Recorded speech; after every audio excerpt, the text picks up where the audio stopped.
Good morning.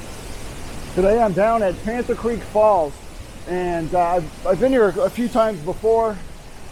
The bottom of the falls has always kind of been super sketchy to get to, and a lot of people have said it's off limits. You shouldn't go down there. It's dangerous. Well, the Forest Service, the trail people have built a trail all the way down to the base of the falls, and it's perfect. It's really, really nice. The trail is much easier to get into and get out of, and you get an epic view of the falls, much better than the viewing platform up top. Let me show you what it looks like.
Okay, so I've already got my camera set up, and I've kind of dialed in all my settings.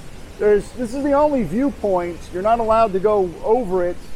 They have signs up pretty much everywhere, so I'm not going to go past any of the signs or any of the railings. But so that it basically limits your composition, but it's an excellent, excellent composition. It's really, really good. So let me show you what it looks like. So here's my composition. I've got a wide angle lens. I'm at 16 millimeters. F9, I don't need a super crazy depth of field because everything's pretty far away from the camera. About a fifth of a second where I've kind of dialed in my shutter speed where I like the flow of the water. Again, that's totally to taste what you like and what effect you're trying to get from the water. Anything longer than a fifth of a second, I think it gets too milky and it loses too much texture. But again, that's totally your call. It's an artistic taste that you dial in based on what you like. The ISO, it's very dark down here at the bottom. Everything's canopied very, very well. So I've had my ISO is like 320. I do have a circular polarizer on, simply because there's a lot of glare on the rocks over there, and I wanted to pull that back a little bit. Which is killing a little bit of light, which is why I had to up my ISO in order to get the faster shutter speed that I wanted to freeze that water and get the look that I wanted.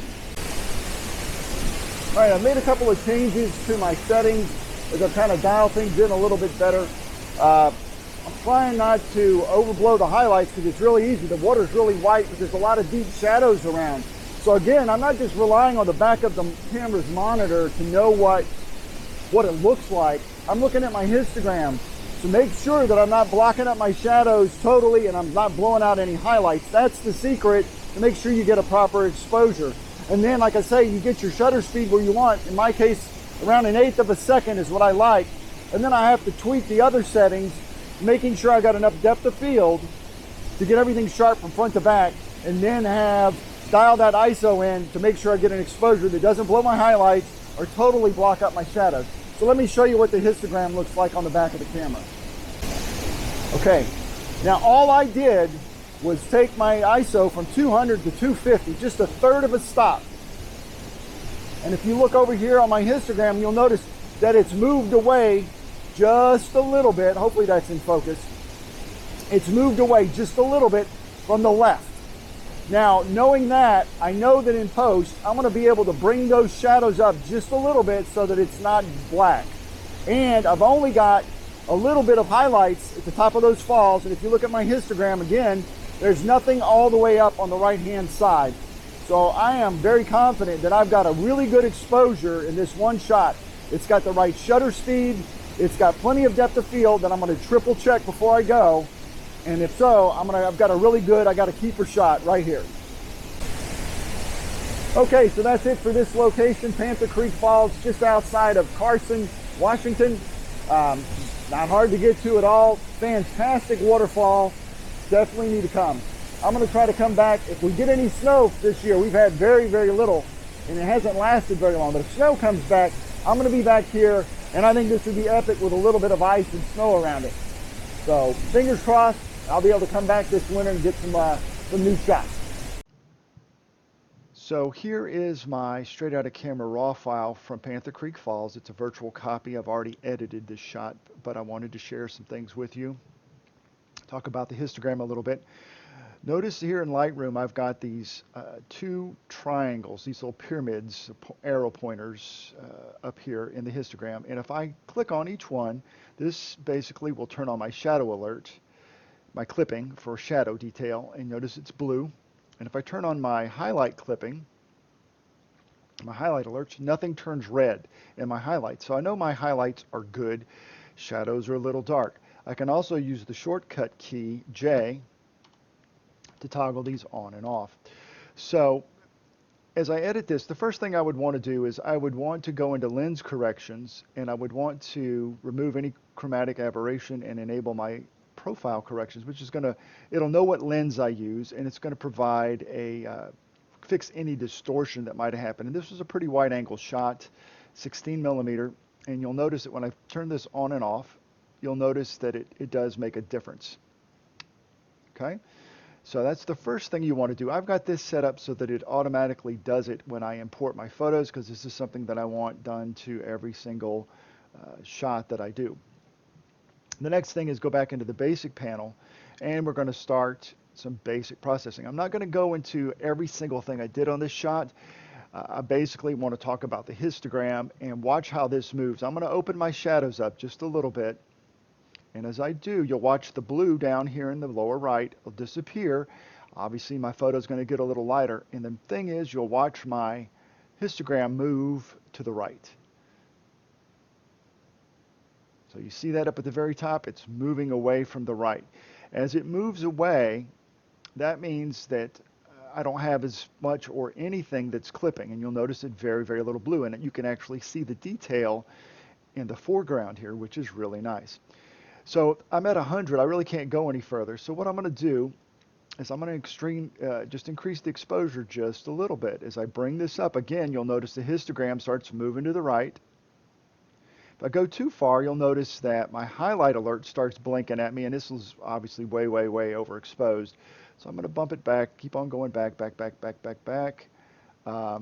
Probably even more than that. Again, I don't want it to be too bright. I just want it bright enough that I can get rid of I can bring out all those shadows. So let's go here to the exposure, and we're going to bump this to probably about a half a stop. Because again, the most important thing with global adjustments is the global look. I'm not trying to fix this area 100% by just doing exposure, because I'm doing a global adjustment. It's affecting everything in my image. And I'm going to work sections of that image by itself using some of the more targeted adjustments in Lightroom. So I'm really paying attention to my water here. And I'm going to bring those highlights back down, watching my water to get the look that I want. As I zoom in here, give my computer a moment to catch up. There we go. I want to make sure that I've got texture in this water. I don't want anything that's blown out. I want nice texture. So I keep adjusting that highlight till I get it. I don't want my water to look gray necessarily. I want it to be white, but I don't want it to be this. That's way too much. You'll notice that there's not a lot of texture up here. So I'm looking at the brightest areas, and I want to bring those back.